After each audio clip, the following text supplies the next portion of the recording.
Welcome to part 15 of the Verkada Access Control training video series. I've initially done a bunch of videos to cover the platform and hopefully show you the ins and outs of the product. And now, every quarter or so, I'm trying to top this up because there are many features being launched and also a few things changing. So it's very, very important to make sure that we are up to date. And obviously, if you want me to cover something else that's maybe not clear or I have not covered before, do drop me a comment and I'll try to make a video about it. So what is new and what is hitting Verkada Access Control as of May and June 2024? Two main topics here I wanted to cover. One of them is the visibility part and also the alerts, and also some other new features that will make your life easy. When it comes to visibility, you'll see that the UI has changed slightly, just to give you a better understanding of the current schedule and the door status. So you'll have these on top. It's going to be very, very clear, especially if, for example, the door is being held open or forced open. Within the access tab, this is where the access levels reside. You'll now have additional information with regards to the actual users that can access that door. And this actually has been heavily requested because, again, you can have multiple access levels and it might be slightly confused on who can actually access that particular door, right? So now you actually know that, for example, in our London office, more than 2,000 users have access to that particular door. So you might be in a situation in which maybe this is your comms room. So by mistake, maybe you added an access group that included more people than you originally planned for.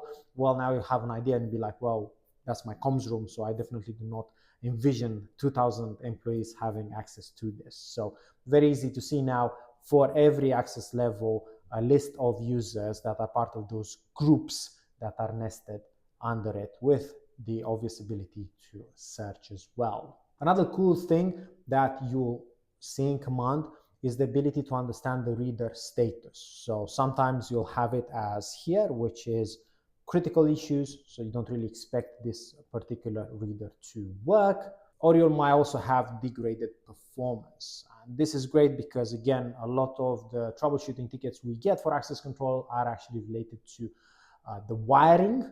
And if the system can provide this health metrics, this means that when you get in touch with your installer, you'll actually know that, hey, check the wiring because there's definitely something wrong there. So really cool to narrow down your focus when you are troubleshooting reader connectivity problems.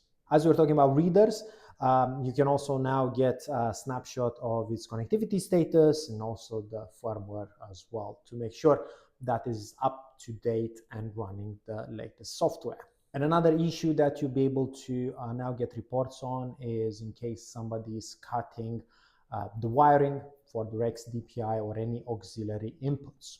Many of these circuits are normally opened, right? So if somebody were to cut them, well, without supervision, you won't be able to actually understand that the device itself is not able to communicate, right? So you have normally open, you'd expect the Rex to be pushed and close the circuit. Well, if it's normally open and I cut it as well, well, it's still open. So as far as you're aware, you don't even know that something has happened and that device has lost its way to connect to the controller. This is supported across Rex, DPI, and all the auxiliary inputs, and it will be available across all our controllers, including the AX11, with the only caveat that the AC62 will still take a few months in order to get this feature. Regarding alerts, besides the supervised wiring, we're now able to alert on the wireless lock battery status in case that's going down. Remember, with wireless locks, batteries are a concern, so you probably want to know ahead of time to send somebody and change the batteries before the door malfunctions. And also very exciting because I've seen the hardware for it since the new controllers have been released. But now we are able to let you know in case somebody is tampering and opening the access controller box. And that's actually the reason for the small magnet here, and you'll actually see a button on both the AC42 and 62. So again, If you're interested in tampering, the alerts are live now, available for all the new generation controllers, everything except the AC41, which does not have the hardware capability for it. Besides these things, a couple of extra bits that you might find very useful are the addition of a way to limit the number of sessions a user can have while using the Pass app. And again, this is to stop them sharing their credentials with third parties. So for example, you can limit this at 1, meaning that if I were to share my credentials with somebody else, my original session will automatically be logged out.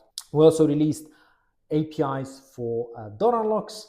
So now if you have a third-party system that you like to allow opening of doors, for example, that can be a building management system, you can actually do that. So you'll see within command, doors that are unlocked by the API will clearly have their own symbol.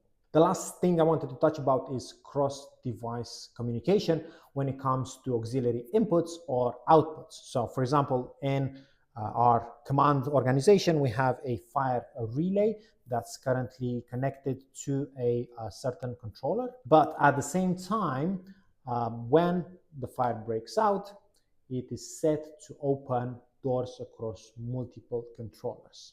So you'll be able to do this with inputs. This can easily be, for example, an intercom, but also outputs. So you can have somebody, for example, holding the door open and a strobe on another controller turning on.